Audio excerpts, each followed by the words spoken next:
sociais do Jornal Estafeta. Vamos começar mais um Estafeta Entrevista. Hoje nós estamos com a arquiteta Joana Perufo. Antes de eu apresentar a nossa entrevistada de hoje, eu quero só deixar registrado que essa pauta foi sugerida pelos nossos leitores através das nossas caixinhas de pergunta nas nossas redes sociais, tá? Então, Joana, bom dia, seja bem-vinda. Muito obrigada pelo convite. E hoje nós vamos conversar um pouco, a Joana é arquiteta, então a gente vai conversar um pouco sobre esse mundo da arquitetura e aproveitar, como nós estamos na semana do Dia da Mulher, a gente vai trazer essa pauta hoje de como é ser arquiteta num universo que ainda é bastante dominado pelos homens, tá? Então fique ligado aí no nosso Estafeta Entrevista e vamos começar então, Joana. Quando tu decidiu que queria trabalhar nessa área da arquitetura? Bom, eu acho que eu sempre quis ser arquiteta, né? Nunca me surgiu nenhuma outra ideia de profissão, porque eu sempre fui de desenhar quando eu era pequena, enfim, aí todo mundo falava, mas tu vai ser arquiteta, né? Olha só, eu tinha umas noçõezinhas de perspectiva de desenho, né, muito cedo, então de observar, de querer desenhar, de querer uma estética, buscar sempre estética, né? Fui influenciada também, acho que dentro da minha família, por pessoas que gostam de decoração, então eu sempre tive esse contato, né, com uma mesa bem bonita, bem posta, cuidados, né, essas coisas mais ligadas à estética, então isso, né, começou a juntar, né, a questão do desenho e, enfim, e eu fui para essa linha, né, nunca me surgiu, talvez eu seja engenheira civil ou talvez eu seja veterinária, não, sempre foi arquitetura e fui, né, me atirei Nesse mundo. Nesse mundo. Que legal. Uhum. E tu encontrou alguma dificuldade pelo fato de ser mulher nesse meio? Assim, a gente encontra um pouquinho de dificuldade na obra, na verdade, né? Dentro do escritório é uma situação, a gente, né, faz o nosso trabalho. Agora, a mulher, quando vai para a obra, tem um certo... Às vezes, o que eu noto é que talvez falta da parte dos trabalhadores, né, homens, um pouquinho de confiança, talvez, no trabalho e nas responsabilidades, no conhecimento que as mulheres têm, né, em relação a obras. Como em toda profissão, no início a gente tem, sim, dúvidas, né, a gente vai aprendendo muito com o tempo. Na arquitetura, eu acho que em todas as profissões, mas na arquitetura é assim, se a gente não executar obras, se a gente não viver diretamente com esse mundo, realmente a gente não vai aprender muita coisa, né? Porque a prática, os erros também, né, te mostram muitas soluções depois para o futuro. Mas assim, em relação a ser mulher na obra, ainda tem muito preconceito, né? Eu já tive situações de ser ofendida, né, durante o trabalho, por homens que talvez se sentissem inseguros em trabalhar com uma mulher, também isso acontece, né? Ou de receber alguma ordem de uma mulher, isso também é normal. Mas eu acho que isso é uma coisa que tu vai construindo também. A mulher tem que sempre estar construindo essas coisas, né? Sim. Esse respeito, né, um respaldo, enfim, na profissão. Eu acho que tem toda a profissão, mas como a gente trabalha muito com o público masculino dentro do, né, pedreiros, encanadores, ainda não tem muito, né, mulher fazendo esses serviços, então a gente acaba passando por algumas situações ruins, mas sim, nada assim grave, né? Tudo a gente dá sempre um jeitinho, né? Exatamente. Tu acha que hoje em dia, no mercado de trabalho, que muitas coisas ainda vão mudando, né? Tu acha que hoje a mulher, ela é vista em pé de igualdade com os homens dentro da tua área ou ainda tem essa dificuldade? Eu noto assim, que, por exemplo, na arquitetura, o nicho de arquitetura de interiores, ele é comandado mais por mulheres, né? Apesar de que tem muitos homens assim, profissionais muito legais, eu sigo vários no Instagram, e não só do Brasil como do mundo, mas é um nicho que as mulheres dominam um pouco mais, no meu ver, assim. E eu acho que a parte mais da construção civil em si, né, tem essa situação que o homem talvez passe um pouquinho mais de segurança Sim. na obra, né, como eu falei antes, mas as mulheres estão, eu acho que chegando num patamar de igualdade, porque temos várias arquitetas famosas e grandiosas, né, no mundo. Eu acho que é um caminho que vai... Sim. Até no Brasil, né, a gente teve... não sei se quer que eu fale de algumas arquitetas, Zaha Hadid, não no Brasil, né, mas aqui Lina Bobardi, enfim, nomes que representam a mulher. Eu acho que elas deram um empurrãozinho, né, para botar o nome das mulheres na arquitetura. Eu digo essa arquitetura mais, não grandiosa, mas que tenha mais visibilidade, né. Uhum. Certo. E com essa experiência que tu já adquiriu, o que um arquiteto precisa ter? O que ele precisa saber? Eu acho o seguinte, na minha experiência aconteceu uma coisa que eu indico para todo mundo fazer, que é entrar na faculdade e já procurar um estágio, né? Porque as faculdades, não só de arquitetura eu acho, mas a gente sai muito cru, né? Então eu sempre busquei dentro da faculdade trabalhar, porque é a prática, sempre a prática, né? Sempre prezei por isso, então sempre entrou na faculdade de arquitetura, já vai fazer um estágio, porque tu vai aperfeiçoando o que tu está, né, aprendendo ali dentro da faculdade. Outra coisa, sempre pesquisar, buscar, nunca parar de estudar de viagens, referências. Então, assim, a gente tem um mundo estético para buscar que não se limita, né, a nossa cidade ou a nossa região. Então a gente tem que estar sempre em busca de conhecimento, não digo tendências porque eu não gosto de tendências, assim, não sou uma arquiteta que usa tendências, eu gosto de uma arquitetura atemporal, né, com alguns toques, né, enfim, que dão personalidade para os projetos, mas sempre buscando referências, né, principalmente materiais novos, tecnologia. Então a gente não pode ficar parado aqui achando que, né, a gente vai passar a vida inteira construindo com o tijolinho aí e acabou. Então a gente tem que estar sempre buscando, né. E eu, assim, eu trabalho com uma gama gigantesca de tipos de projetos, né? Eu não faço só interiores, eu não faço... Dentro da prefeitura, por exemplo, eu consigo caminhar desde um detalhamento de móveis até uma obra de pavimentação asfáltica, por exemplo. Sim. Então, para mim isso é importante, mas para outras pessoas pode ser que um foco em alguma área seja o ideal. Eu ainda acho que estou no processo de escolher o que eu quero, então... Mas eu transito muito bem, eu gosto de tudo que eu faço. A arquitetura tem um leque muito grande de possibilidades para atuar, então... E eu realmente eu gosto de tudo isso. Eu tive a oportunidade de ter experiência em vários nichos da arquitetura, então desde os meus estágios, né, da faculdade até agora. Legal.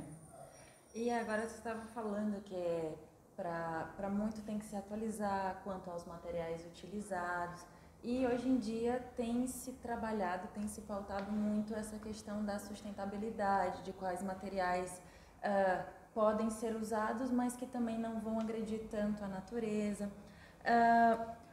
como que a arquitetura e a sustentabilidade elas podem caminhar juntas num projeto?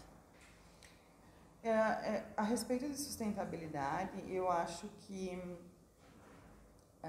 as pessoas elas estão com um olhar, não por causa de pandemia, nada, é uma coisa que a sustentabilidade já vem sendo construída há um tempinho, né? Inclusive, dentro da faculdade a gente tem disciplinas específicas e tu vai começa a se dar conta que como a arquitetura pode transformar o planeta, né? Com algumas atitudes em relação à obra, em relação ao projeto. Então, assim, não são coisas difíceis de fazer e também às vezes não são caras, mas tem que ter esse olhar, né, para poder planejar isso. Por exemplo, o que a gente usa mais na arquitetura? Disposição solar, né, em relação a tua edificação em relação ao sol, né, ao caminho que o sol faz. A questão da ventilação, isso aí, o que acontece? Tu leva uma qualidade de vida maior para dentro da edificação e, ao mesmo tempo, tu evita algumas situações onde tem que usar um ar-condicionado, se tu fizer um projeto que seja pensado para uma circulação de ventilação, de iluminação, enfim. Esses recursos a gente tem como dimensionar, né? A questão da água, do reaproveitamento da água, também é uma coisa que é simples, né, de fazer, e é só fazer uma especificação em projeto que tu já tem esse benefício, né? Hoje a questão do sol é muito importante por causa das placas solares, placas fotovoltaicas, então elas geram uma energia limpa, né, gratuita, e eu acho que a sustentabilidade ela vai um pouquinho além disso. Ela é uma coisa que ela não é pensada só para o proprietário, ela é uma tendência assim para ajudar o outro, né, para pensar no outro, para pensar no futuro. Então acho que vale a pena, né, a gente se focar nessas situações. As pessoas estão começando, né? Estão trazendo mais verde para dentro de casa. Existe essa necessidade do recurso que não é infinito, então as pessoas estão começando a se dar conta disso, né? Da importância de separar o lixo, de economizar em certas coisas. Então, a arquitetura ela pode sim beneficiar, né, muito a questão da saúde do planeta. Sim. Já ainda falando sobre essa questão da cidade sustentável e tudo mais, ano passado a Joana recebeu um prêmio que tinha um pouco a ver com essa questão da cidade sustentável. Conta pra gente como foi essa premiação, como foi até mesmo receber esse prêmio. Uhum.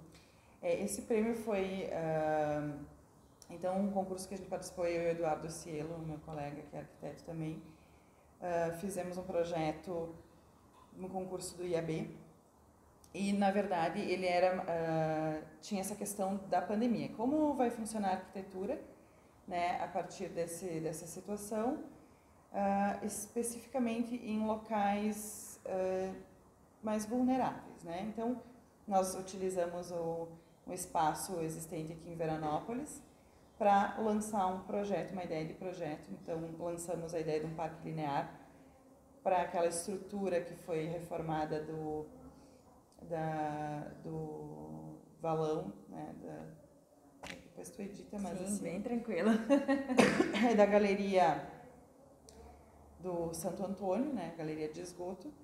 Então a ideia é colocar um parque linear ali em cima e ter a visão de como esses espaços públicos então começam a se comportar após pandemia. A gente pensou em questões de qualidade de espaço, né? Iluminação, distanciamento. Então, como as pessoas vão começar a usar os espaços públicos depois dessa situação de pandemia, né? Os cuidados em relação a saúde, a higiene especialmente, né? Especialmente nesses locais que são mais vulneráveis, que às vezes falta, então, uma questão de esgotamento, né? Às vezes não tem sistemas específicos, porque geralmente são áreas invadidas, áreas que não têm projeto aprovado, que não seguem um padrão, né, adequado para edificações. Então, essas questões, eles levantaram essas questões para a gente, como arquitetos, a resolver. Então, propomos edificações também dentro desse projeto com soluções adequadas à questão de sanidade, higiene, sustentabilidade.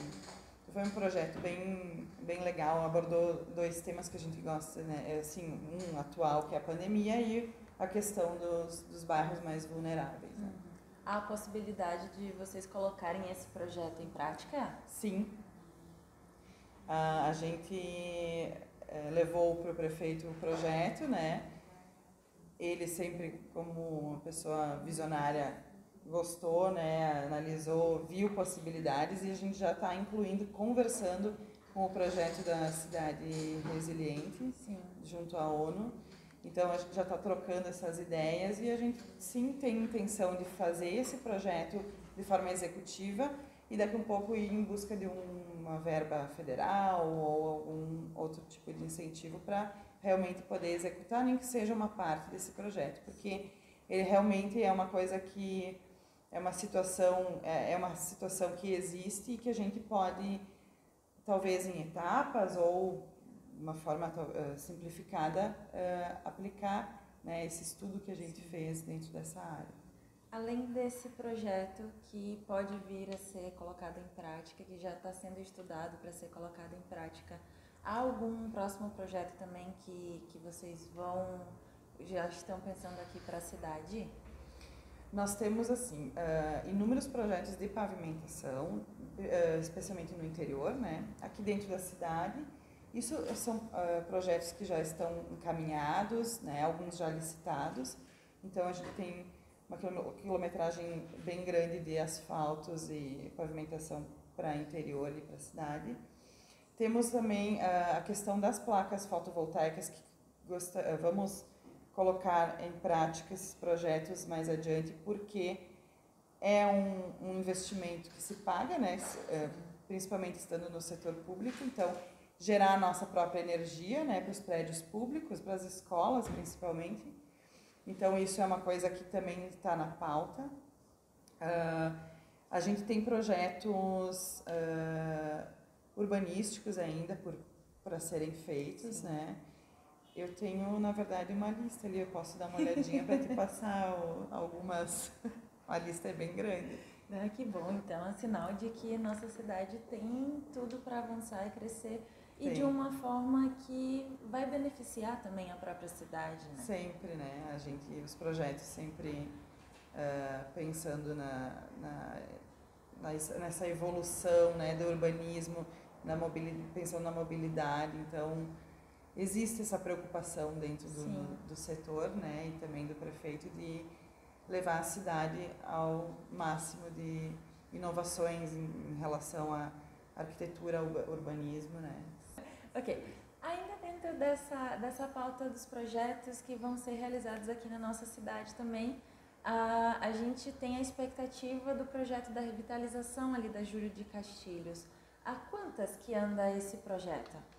Então, esse projeto ele está em fase de atualização de orçamento, porque ele foi cancelado no ano passado e hoje precisa, né, fazer essa atualização de valores, especialmente por causa da pandemia, que elevou muito o preço de alguns materiais especificamente.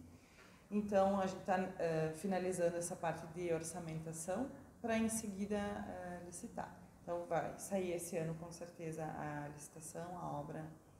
Já vai começar, então. Sim, vamos retomar esse assunto. Ah, que legal. Então, em breve, muitas novidades aí para nossa cidade. E para a gente encerrar, então, Joana, meio que fazendo um resumão de tudo isso que a gente conversou hoje, como que tu enxerga o futuro da arquitetura e urbanismo, ou o profissional do futuro? Eu acho o seguinte, que a arquitetura, ela não é feita só para um indivíduo, né? Às vezes sim, né? Um cliente vai fazer uma casa, uma situação de interiores, mas eu acho que a arquitetura ela é maior que isso, ela tem que atingir outras pessoas, ela tem o poder de atingir e ajudar, né? Como nós estávamos conversando sobre a sustentabilidade. Então, ela tem que ser pensada de forma a trazer benefícios, trazer soluções, né? Para os momentos que a gente está passando agora, essa situação do coronavírus, né? Então, o arquiteto também tem como interferir, né? Para tornar mais fácil a vida das pessoas. Existem algumas tendências que começaram a acontecer durante a pandemia no modo de vida, né, das pessoas, e isso fez com que as pessoas olhassem mais também para dentro da sua casa, né, ficaram muito tempo ali dentro. Então, como eu falei, algumas tendências começaram a surgir, começaram a olhar mais, vou trocar essa cor de parede, coisas que a gente não percebia antes, porque tu entra em casa e sai, né, às vezes vai só para dormir, e é uma realidade que mudou. Então, as pessoas começaram a olhar para o seu lar, né? Então, também o arquiteto tem uma participação agora mais importante nesse sentido. Começaram a fazer, criar situações dentro de casa, né? Muito homemade, né? Uhum. E eu notei essa tendência. Então, eu mesma, né? Tive que ficar em casa, comecei a querer mudar algumas coisas de lugar, começar a fazer algumas inovações, alterações, né?